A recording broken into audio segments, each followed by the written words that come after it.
monitoring dan evaluasi itu macam-macam, tergantung sudut pandangnya, tergantung dari siapa yang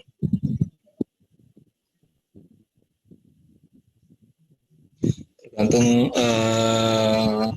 expert yang ini ya, yang mendefinisikan apa itu monitoring dan evaluasi. Tapi intinya monitoring itu lebih ke apa ya? Monitoring itu memantau ya, lebih memantau. Yang dipantau itu terkait dengan prosesnya, dengan inputnya. Terus kalau evaluasi itu melakukan penilaian, melakukan pengukuran. Apa yang dinilai, apa yang diukur, yang dinilai itu outputnya. Jadi kalau pemantauan itu fokusnya ke proses atau ke input, bisa juga sih ke output, tapi nggak terlalu signifikan. Tapi kalau monitor evaluasi, dia fokusnya ke penilaian, ke pengukuran, objeknya itu ke output ya. Kalau tujuannya, kalau dari sisi tujuan, kalau monitoring itu agar proses aktivitas yang sudah ditentukan itu sesuai dengan ketentuan yang berlaku, sesuai dengan arah tujuan organisasi. Terus kalau evaluasi itu tujuannya memberikan feedback ya, memberikan feedback agar ke depan nanti bisa lebih baik lagi pelaksanaannya. Nah ini ya, di slide ini perbedaan antara monitoring dan evaluasi. Yang lain saya skip. Terus klasifikasi evaluasi ini macam-macam. Klasifikasi berdasarkan time perspektif, ada ex ante, ongoing, atau ex post. Terus berdasarkan tujuan ada formatif, ada sumatif. Formatif itu mirip dengan ongoing, kalau sumatif itu mirip dengan ex post. Dulu waktu sekolah, saya istilah kalau ujian namanya tes sumatif. Tes sumatif itu artinya tes kenaikan tingkat, tes di akhir gitu ya. Nggak tahu sekarang istilah tes sumatif masih digunakan atau, tapi dulu waktu saya sekolah di SD ya, istilahnya tes sumatif. Terus ada juga evaluasi internal dan eksternal, tergantung dari pihak mana yang terlibat. Dan seterusnya. Nah ini terminologinya, berikut definisinya. Terus kita bicara efisiensi. Kalau kita bicara MONEF, berarti kita bicara efisiensi. Artinya efisiensi itu tidak terlepas dari konsep MONEF evaluasi ya. Nah, pengertian yang umum itu stylus saya rusak ya. Dipakai ini aja kursor. Kursor saya kelihatan nggak nih yang saya highlight? Febrian, Aulia, Alia. Sekarang Alia di atas. Terlihat Pak. Efisien itu umumnya diukur antara seberapa besar output yang ada dibandingkan dengan input yang disediakan. Jadi untuk mengukur efisiensi itu output berbanding input, bukan input berbanding output loh ya, tapi output berbanding input. Kalau kalian itu efisiensinya mengukurnya misalkan outputnya misalkan dikasih tugas ya, membuat makalah minimal 5 halaman, nanti waktunya ditentukan nih, misalnya waktunya katakanlah 2 hari 3 hari gitu ya. Nah ini misalnya kalian diberi tugas membuat paper 5 halaman, 10 halaman lah, 10 halaman, terus Aulia bisa selesai waktunya dalam 2 hari, terus Febrian 3 hari. Berarti Aulia dengan Febrian mana yang efisien? Atau saya balik lah ya, Febrian dikasih tugas bikin paper 10 halaman, waktunya 2 hari. Aulia dikasih bikin paper 10 halaman, waktunya selesai 3 hari. Mana yang lebih efisien? Aulia atau Febrian? Mana? Febri yang efisien adalah Aulia, ya. Kenapa Aulia? Kan dia mahasiswi, ya. Jadi Aulia lebih efisien. Febrian walaupun 2 hari, bahkan sehari nggak efisien. Ya. Bahkan kalau dikerjakan selama sehari atau 1 jam ya tetap nggak efisien. Karena Febrian itu mahasiswa. Terus jenis efisiensi nih. Efisiensi itu ada, ini efisiensi menurut ini loh ya, menurut Farrell. Jadi konsep efisiensi itu sudah didefinisikan jauh hari dulu tahun 1957. Bapak kalian belum lahir ya. Tahun 1957 oleh Farrell itu yang saya share artikel jurnalnya yang nanti kalian translate. Tugasnya udah saya upload di LMS untuk tugas kelompok, tugas individunya kemarin. Menurut Farrell, jenis efisiensi itu macam-macam. Ada 3, efisiensi teknis, efisiensi alokasi, sama efisiensi ekonomis. Efisiensi teknis itu terkait dengan penggunaan teknologi. Misalnya kita sederhanakan, asumsikan inputnya ada 2, yaitu input, ini asumsinya ada 2 input ya, input X, input Y. Input 1 X1, input 2 X2. Input yang pertama misalnya, contoh yang gampang itu ini sih mesin jahit ya. Input 1 itu mesin jahit, yang input yang kedua penjahitnya, manusianya. Nah, efisiensi teknis itu terjadi kalau ada sentuhan teknologi. Mesin jahit itu kan pakai, ada yang manual tuh ya, yang pakai jahit kaki. Terus kalau mesin jahitnya diganti mesin jahit listrik, ada sentuhan teknologi, berarti terjadi efisiensi teknis. 1 orang dengan mesin jahit mesin jahit manual mungkin sehari bisa menghasilkan 1 baju ya. Tapi kalau dengan mesin jahit listrik, 1 orang penjahit mungkin bisa menghasilkan 2 baju. Sehingga berkat dengan adanya mesin jahit listrik muncul efisiensi teknis ya.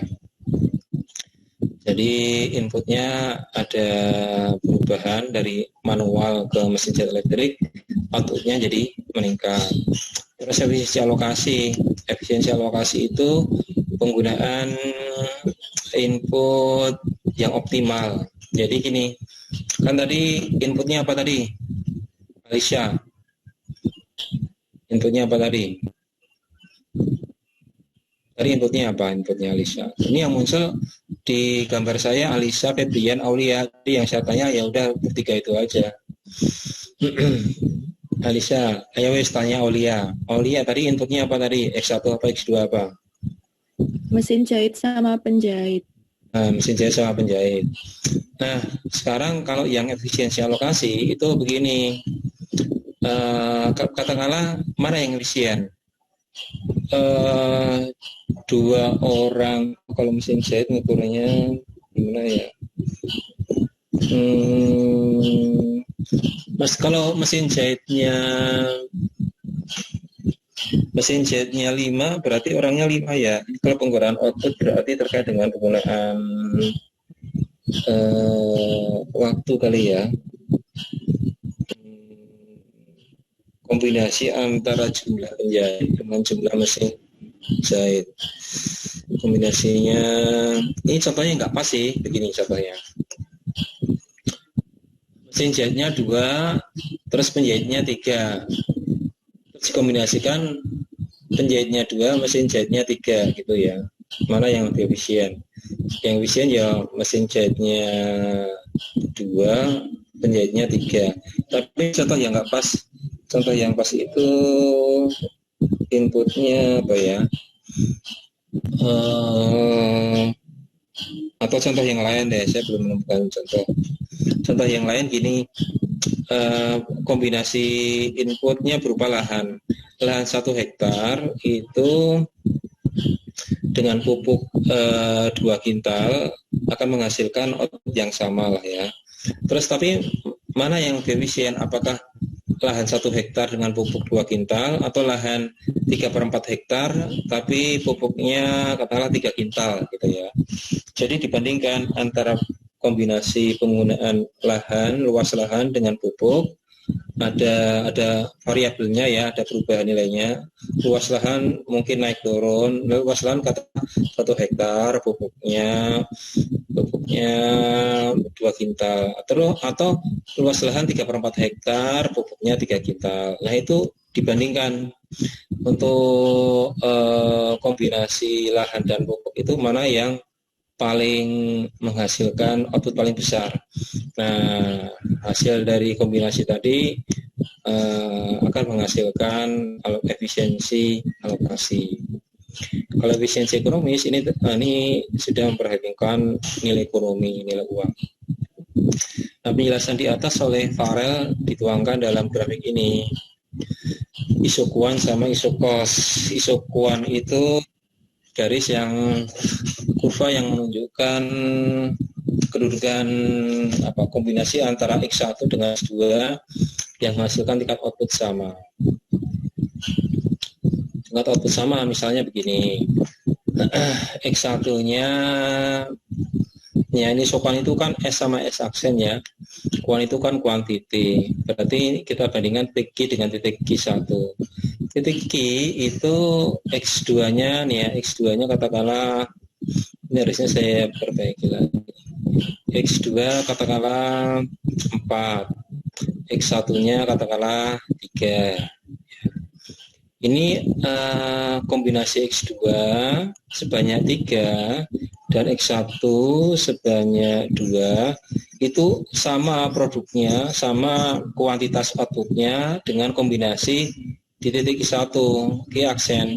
Q aksen itu kan katakanlah di sini X2-nya 1, terus X1-nya katakanlah 4 nih ya. Antara Q1, kursor saya kelihatan nggak ini?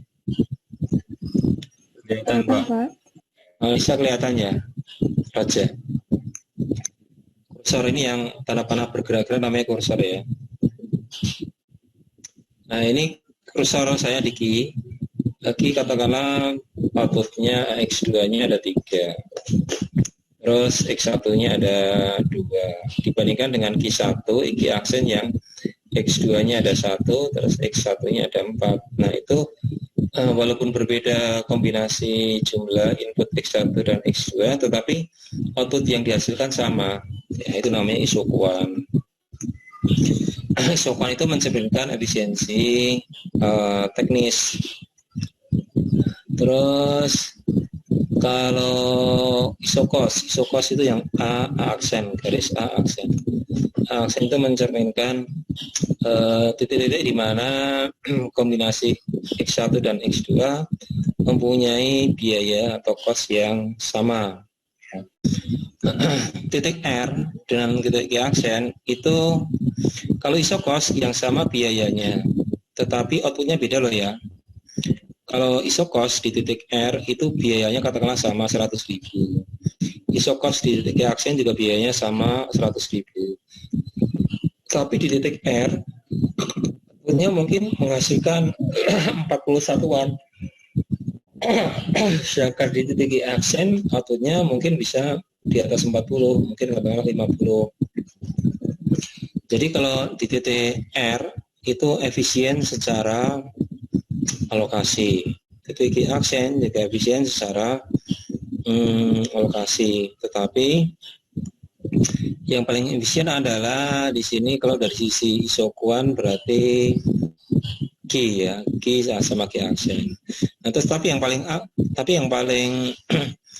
paling efisien adalah efisiensi ekonomi, yaitu singgungan antara isokos dengan isokuan. Ini artinya Q1 itu dapat dihasilkan dengan biaya A aksen. aksen itu kan biayanya katakanlah tadi misalnya 100.000 ya, aksen 100.000.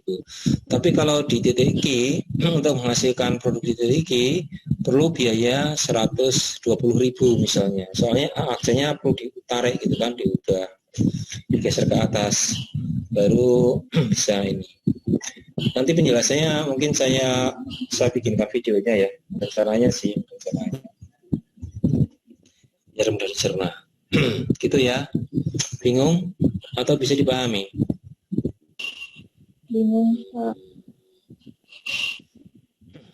Febrian, gimana? Masih bingung? Muhammad, Alia, Zafira bingung? Aulia kalau megang pensil di sini berarti bingung. Ya. Kalau pensilnya di sini berarti tambah bingung. Ya. Nah, kembali ke gambar lagi. Efisiensi teknis itu sepanjang S aksen loh ya. Efisiensi alokatif itu sepanjang A aksen. Efisiensi ekonomi itu singgungan antara SS dengan A aksen, antara S aksen dengan A aksen. Nah, efisiensi ekonominya itu, sekarang ukur tingkat efisiensinya. Efisiensinya itu kan kurang dari 1 ya. Titik Q itu efisien, titik P nggak efisien. Jadi kenapa titik P nggak efisien? Karena dia semakin jauh dari titik original, dia biayanya makin meningkat loh ya. Dengan arah gradien yang sama dengan A aksen ya isokos. Jadi isokosnya kalau semakin ke atas, berarti kan biayanya makin meningkat kan. Sehingga titik P itu nggak efisien. Yang paling efisien itu titik Q kalau dari isokuan sini. Maka mengukur efisiensi teknis adalah OQ per OP sini. OQ per OP adalah tingkat efisiensinya. Tapi kalau tingkat inefisiensinya berarti PQ per OQ. PQ per OP salah. Kalau tingkat efisiensi berarti ngukurnya OQ per OP. Kalau inefisiensi berarti PQ per OP. Suara saya agak serak ini karena apa ya? Ada radang ini. Saya mau minum obat. Tapi demi kalian ya udah. Ini ya baterainya mau habis kayak tadi. Apa saya ganti komputer ya? Masih ada komputer yang lagi sih. Tapi nanti malah waktunya terbuang. Kira saya terpaksa cas dulu deh.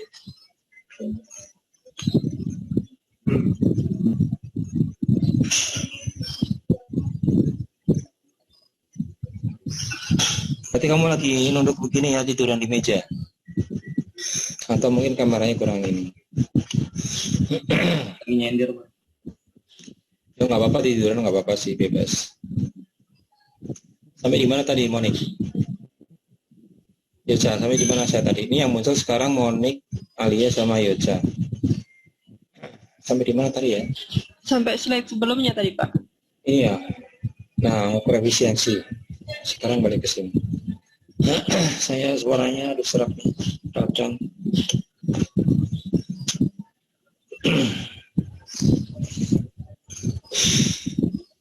Kita puasa ini aja ya, diajukan ngajarnya atau dimundurkan juga.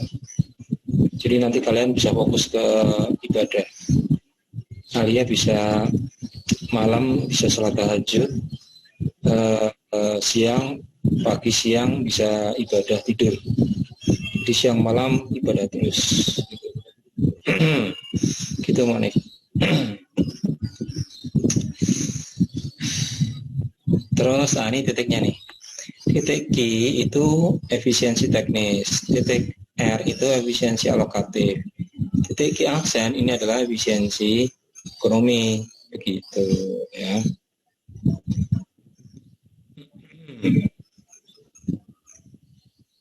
Terus berikutnya tingkat efisiensi alokatif.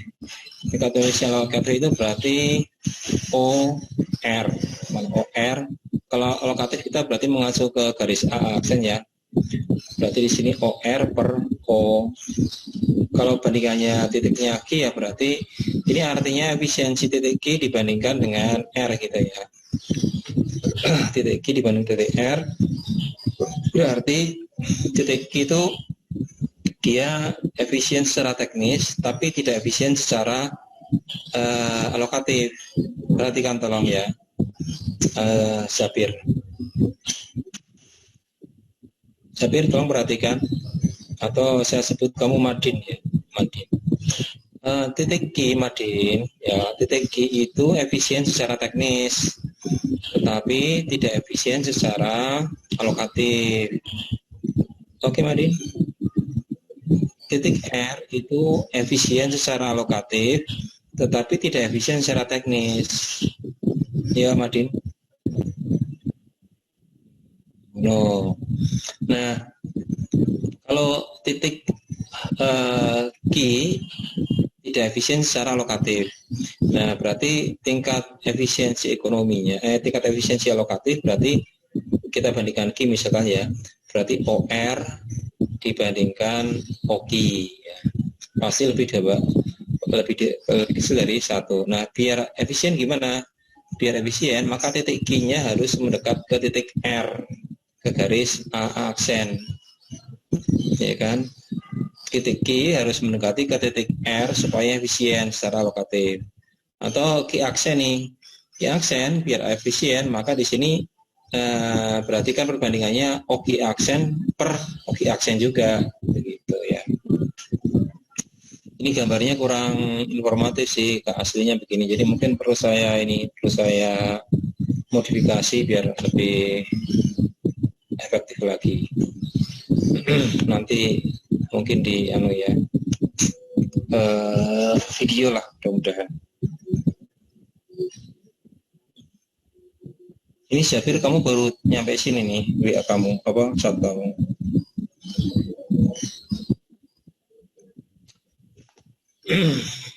Saya jam 11 ada Zoom lagi dengan BKN ngurusin SPMB. Ngurusin SPMB pusing saya. Nah, terus sekarang cara mengukur ini efisiensi. Efisiensi itu diukur membandingkan dengan antara output dengan input. Tapi selain itu ada juga cara mengukur efisiensi, yaitu dengan unit cost. Zafira pakai kerudung biru, Monica pakai kerudung coklat ya, Zafira. Iya. Coklat.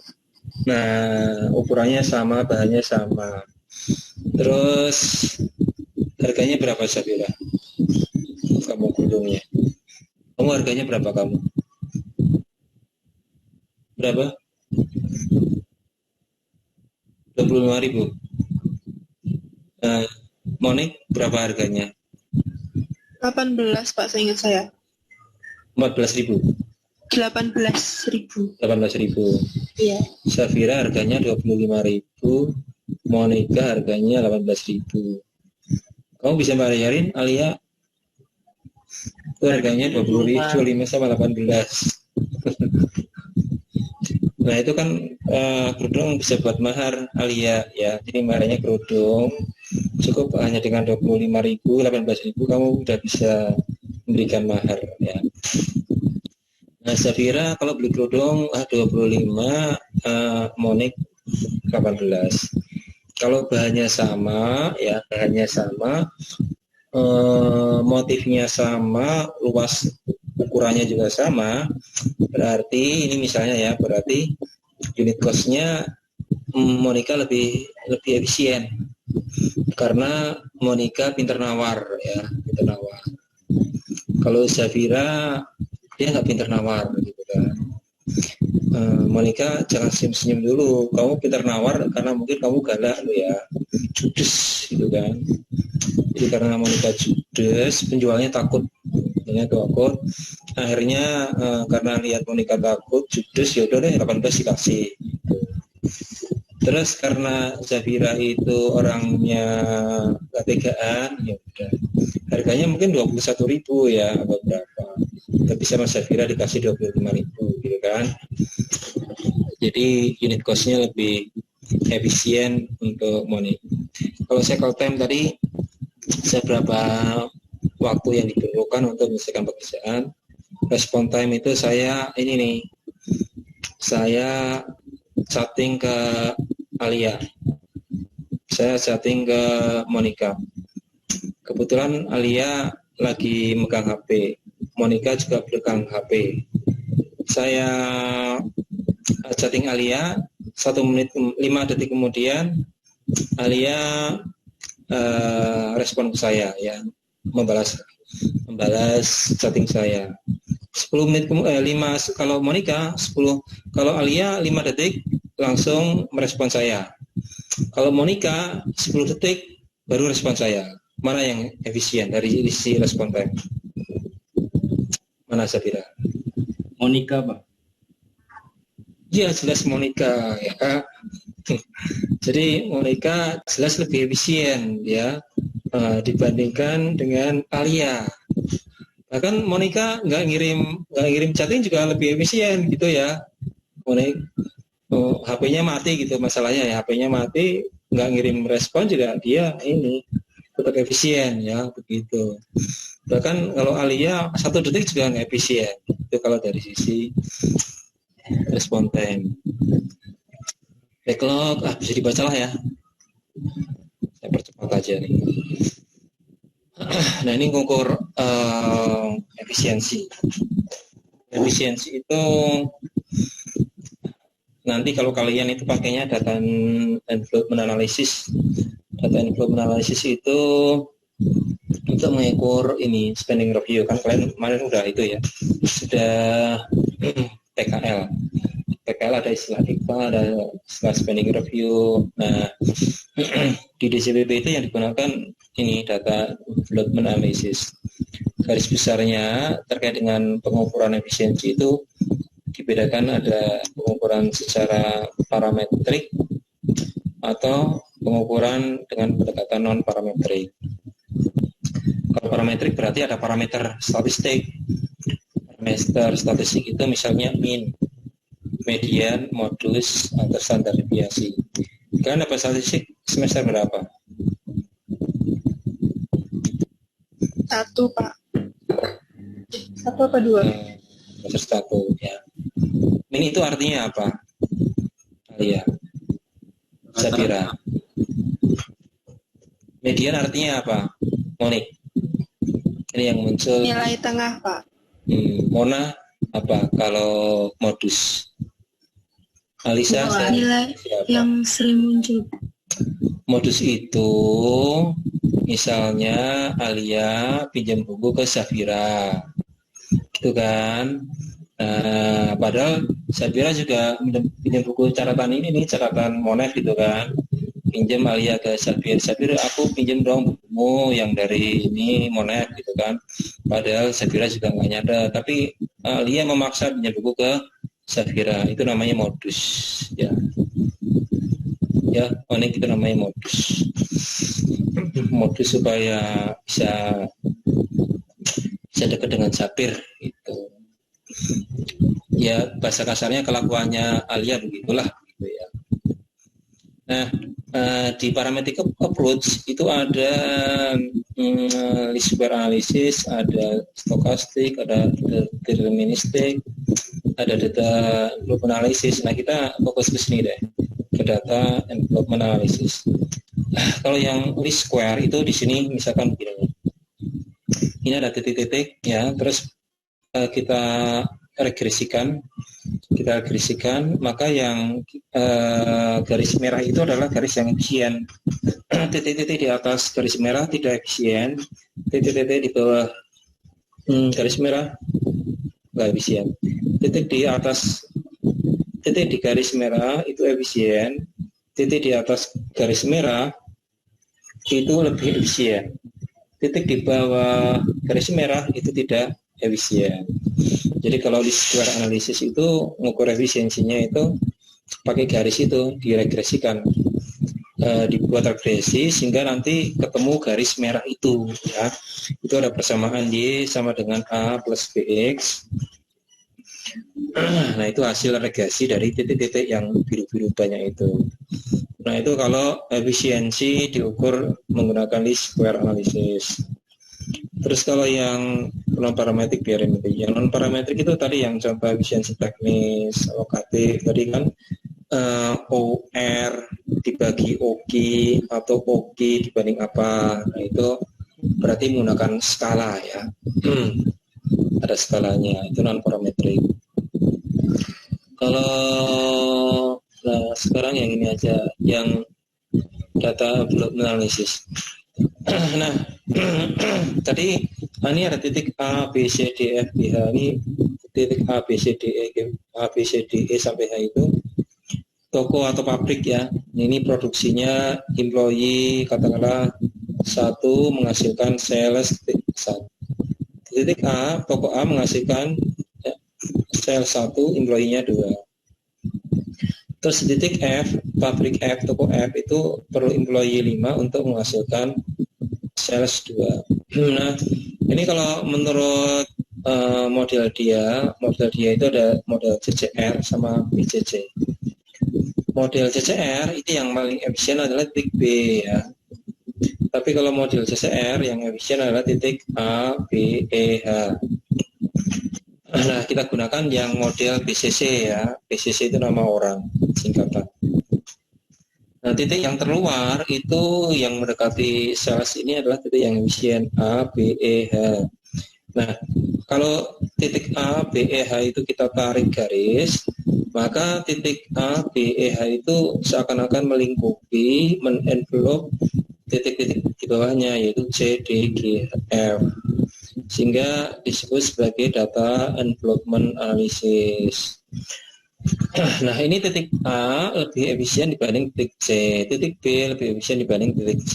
Kenapa? Nah, karena pada skala produksi di titik A dia bisa menghasilkan sales 1 dengan input employee 2 orang, 2 employee. Kalau titik C itu di sini skala produksinya beda nih.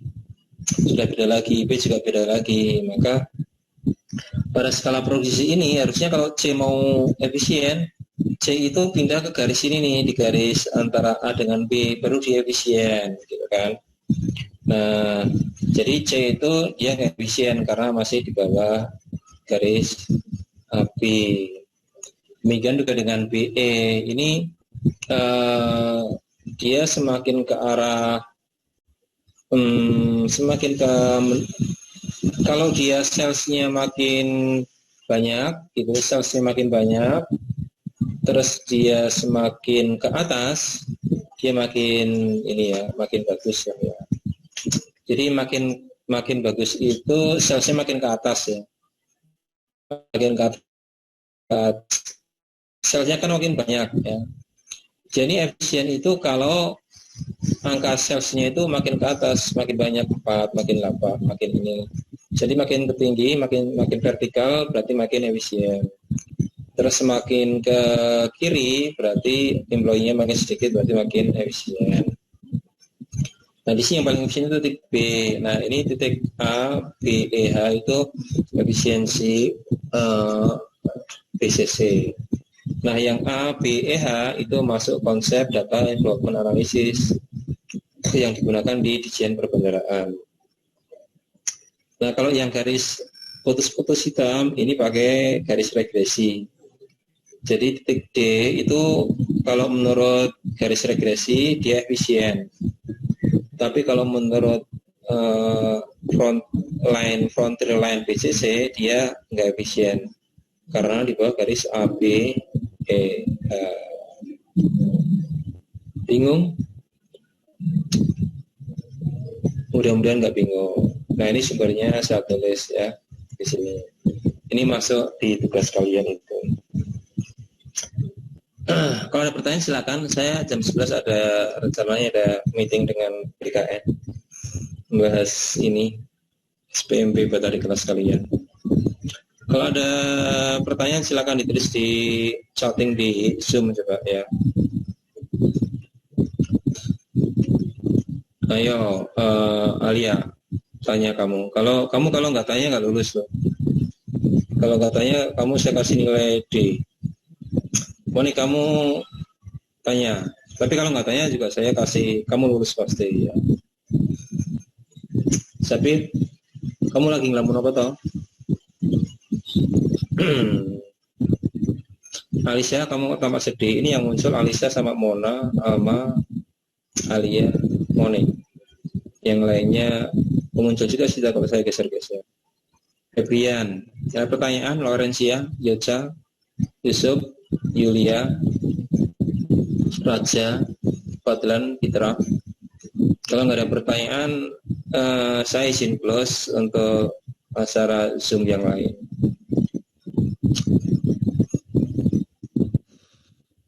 Mudah-mudahan saya ini ya bisa membuat video penjelasannya, jadi bisa diakses oleh seluruh kelas.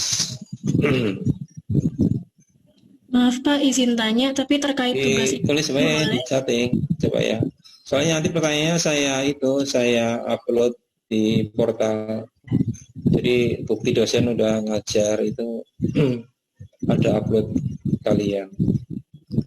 Tapi soal tugas individu boleh Pak? Oh, bukan ya wes lah, gimana silakan.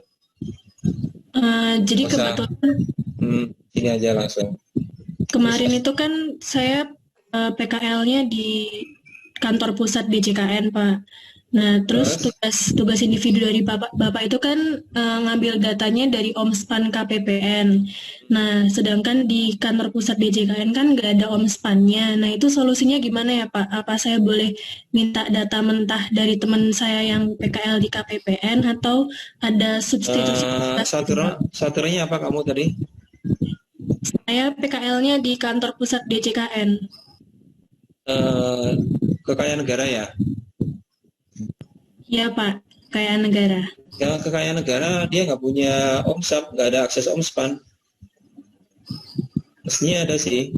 Kalau nggak ada ya kamu coba minta ke teman yang punya akses OMSPAN, terus dicari satker Dijen Kekayaan Negara. Ya.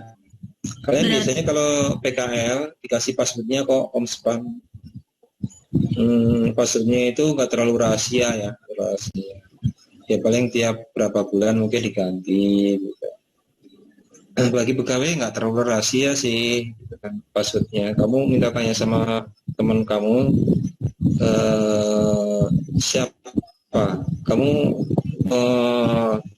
tanya sama teman yang dekat di Lapan Banteng siapa gitu kan. Dijen Perbendaharaan mungkin di Dijen Perbendaharaan ya, bisa tanya sama teman, tolong dicarikan OMSPAN untuk yang di DJKN gitu ya nanti. Pak, terima kasih.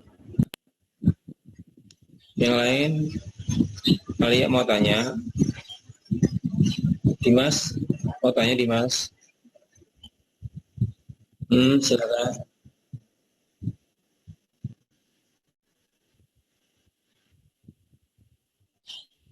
Ya narasinya dikasih narasi satu paragraf aja lah untuk satu gambar begitu. Yang penting kalian ngerti. Jadi tugas itu maksud saya kenapa saya kasih tugas supaya kalian itu ngerti ketika di PKL, ngerti makhluk yang namanya OMSPAN, ngerti makhluk yang namanya SMART, ngerti makhluk yang namanya LAKIN begitu. Jadi ketika saya membahas masalah SMART, saya membahas masalah OMSPAN, saya membahas masalah LAKIN, yang kalian bayangkan adalah makhluk. Ketika saya bicara OMSPAN, kalian terbayang, oh dulu OMSPAN menunya seperti ini, aksesnya seperti ini. Nah itu lebih mudah bagi kalian untuk mencerna penjelasan saya daripada kalian itu tidak pernah melihat bentuknya OMSPAN kayak apa, gitu kan? Jadi karena saya dosen yang visioner, gitu kan, saya memaksa kalian untuk bisa mengakses OMSPAN, begitu. Oke, oke. Yang lain? Kalau enggak, saya izin kalian ini kameranya di on kan, mau saya screenshot. Saya screenshot, saya upload ke ini, ke portal.